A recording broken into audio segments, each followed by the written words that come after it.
Okay, seems like we are live. Hello, everybody.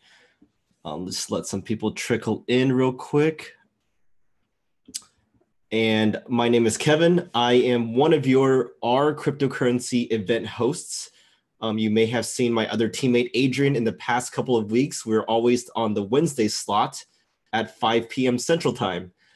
Today, I'm going to talk about consensus mechanisms. There is a ton, and I'm just going to provide an overview of each one. So maybe you can kind of get to know what's out there and take a deeper look at yourself depending on what you're interested or curious about. Okay, so let me screen share real quick.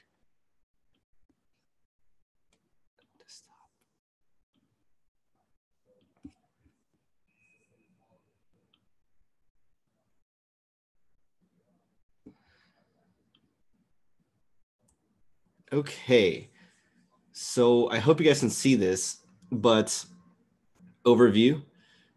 Just real quick, for those of you who want a refresher, what are consensus mechanisms used for?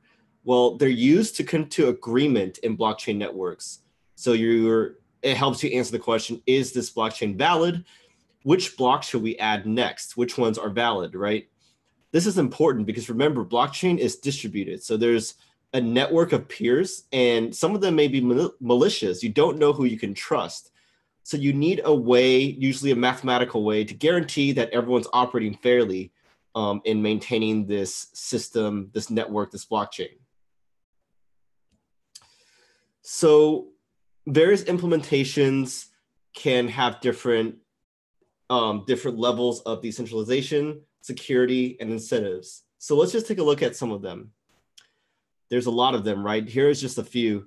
Proof of work, stake, DPoS, importance, authority, capacity, burn, activity. I'm not going to go through every single one in this, but I'm going to try to cover most of them and provide a high-level overview of them. So the first one we have to start with is proof of work, of course. And this is the very first consensus algorithm. The computers in the network race to solve a puzzle or a hash, right? And it's a really straightforward process, but it's repetitive. Like you have to keep computing, just doing random guesses until you get one, until someone in the network gets one. And then they can have the right to add the block to the network. It's hard to solve the puzzle, but very easy to check. This is set up so it makes it very expensive in terms of money and resources to attack the network, because you need a ton of computing power to go over 51% or more of the network's hash rate in order to consistently add your own blocks on the network without other new ones coming in and kind of invalidating your malicious blockchain. So it's set up so that it's just better economically speaking for miners to stay honest. And projects that have this include like the Bitcoin variations, of course, Bitcoin Cash, Litecoin, Dogecoin, and even Ethereum right now. One sec, let me just check real quick that.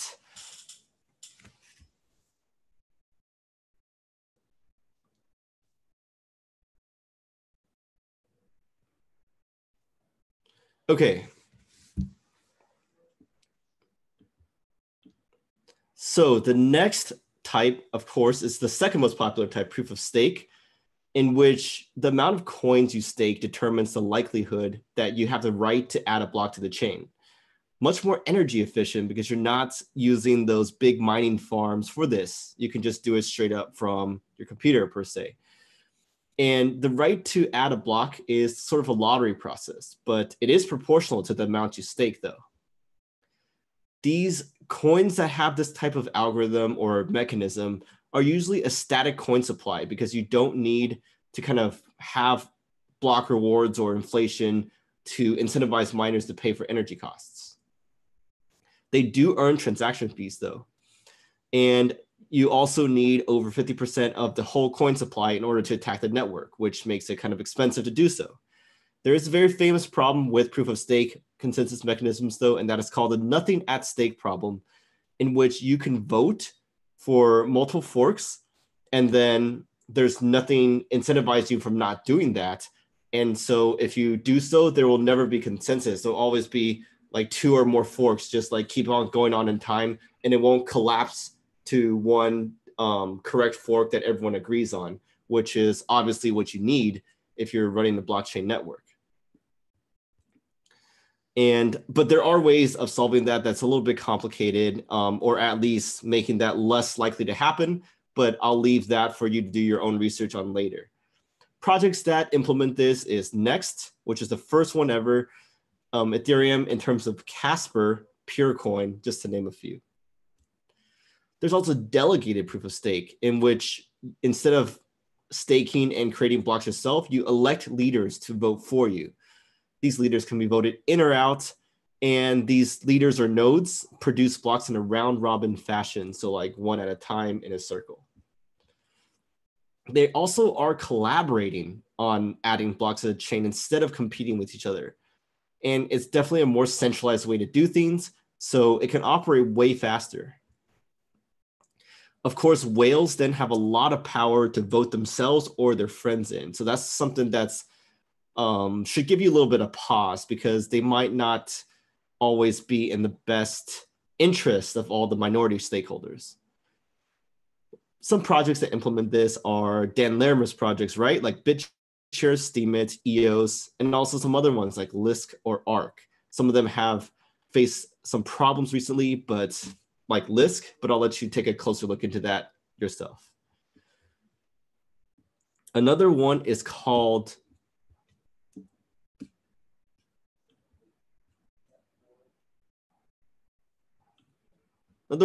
proof of authority. And this is when the validators are known or approved entities.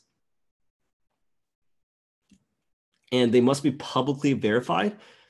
And they operate a computer or server called an authority node. The block approval process goes non-consecutively, so you have to go like in order. And the incentive here is to not play foul, because your reputation's on the line. So if you do something malicious, everyone knows who you are, and they will shame you or just blacklist you forever. This can be used in both public and private blockchain networks, but it is kind of centralized to the authority node. So a big question is, why not just use a regular database instead? Some projects that implement this form of consensus is POA Network and also VChain Thor. Another similar one to this is called proof of reputations. Different name, similar concept. Next one is proof of capacity or proof of space. So the concept here is that it's similar to proof of work, but instead of using computational power to determine like likelihood of generating a block, it's the storage that you allocate, right? This can also be used for anti-spam or denial of service attack prevention, kind of like proof of work, but it's definitely greener or more energy efficient. The idea is that you allocate an amount of memory or disk space to solve the challenge, and the prover sends a piece of data to a verifier to prove that they have allocated such space. And it's hard to pass this type of verification if they haven't allocated the space. It has to be, right? Or else it wouldn't work properly. One implementation is something called hard to pebble graphs. And basically the prover needs to do the labeling or like play the game of labeling the hard to pebble graphs in order to prove the amount of space they've allocated. You can Google this for more information. However, incentives may be a problem in this approach. Some projects include Burstcoin, Chia, and Spacemint. Now, the next one is proof of weight. Now, this is a broad family of consensus algorithms.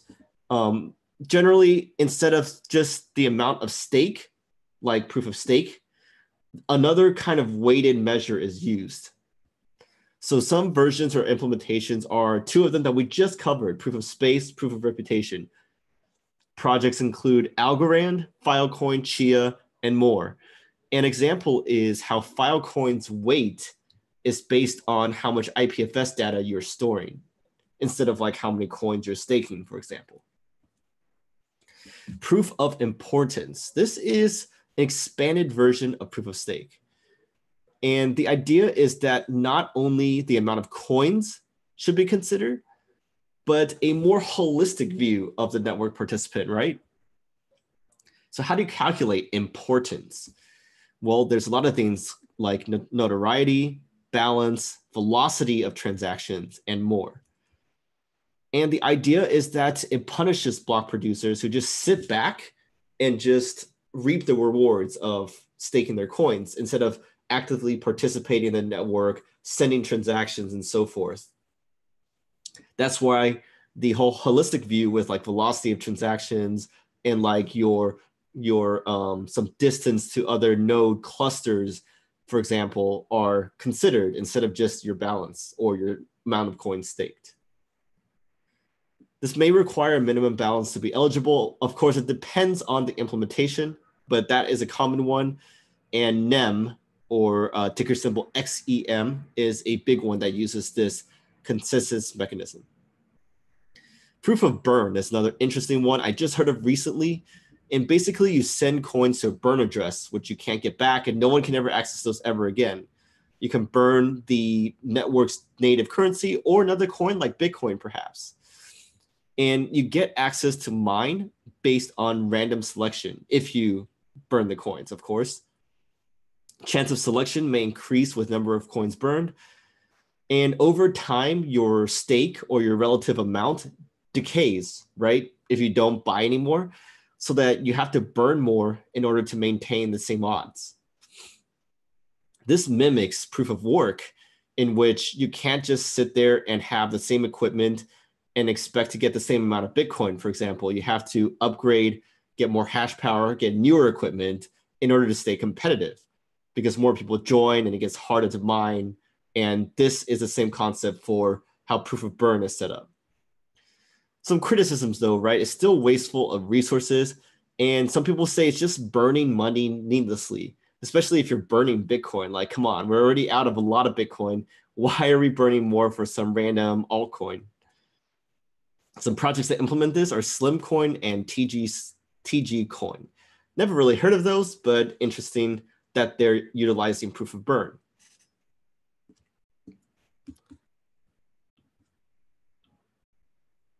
Now, proof of activity is another interesting one. It's a hybrid proof of work and proof of stake idea.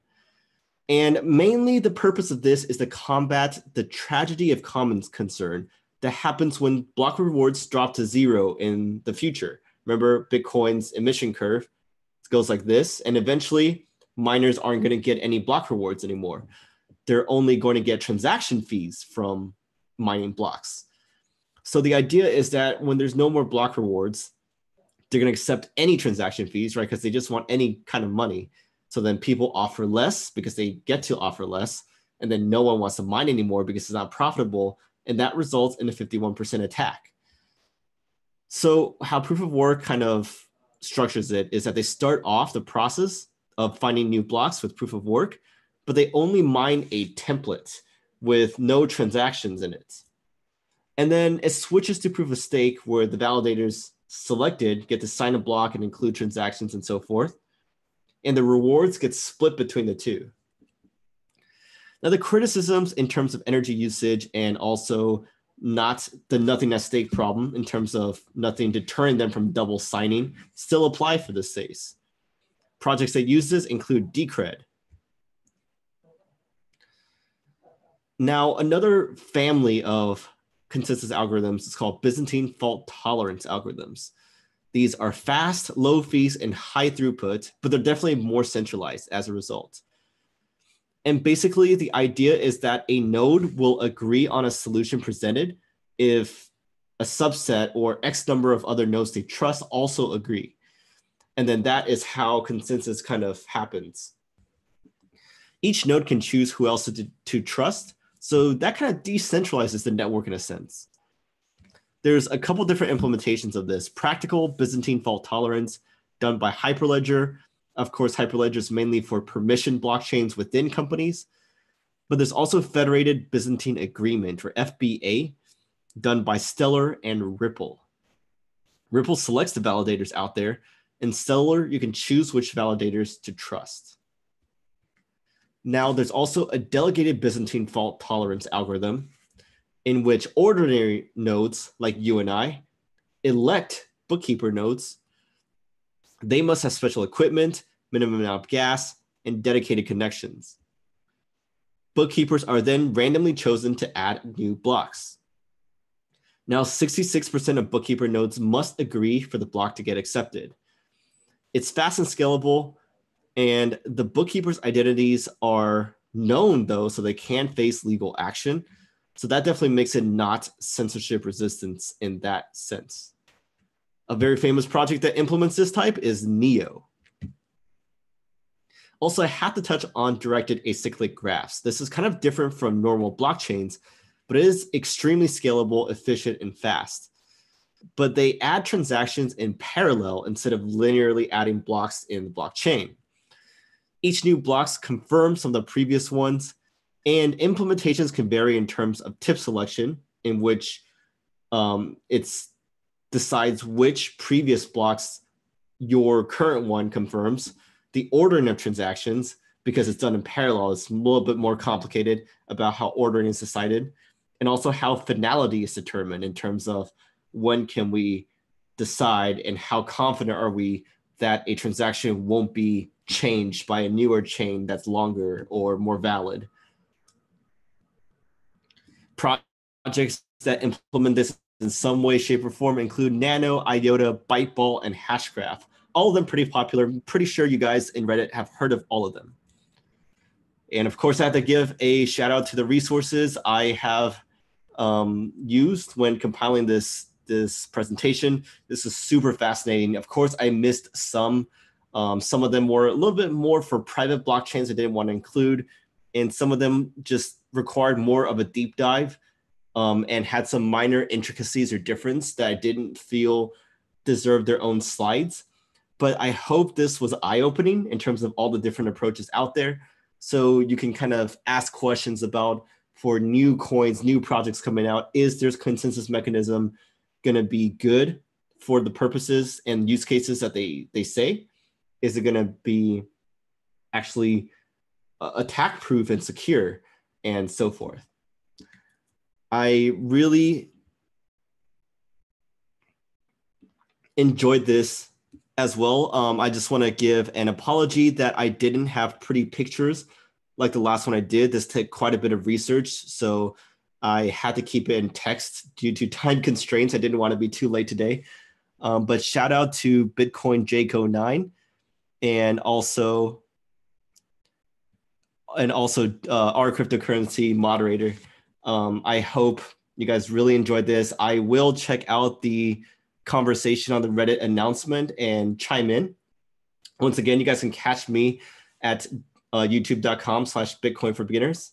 And I will catch you guys next week at Wednesday. Peace out.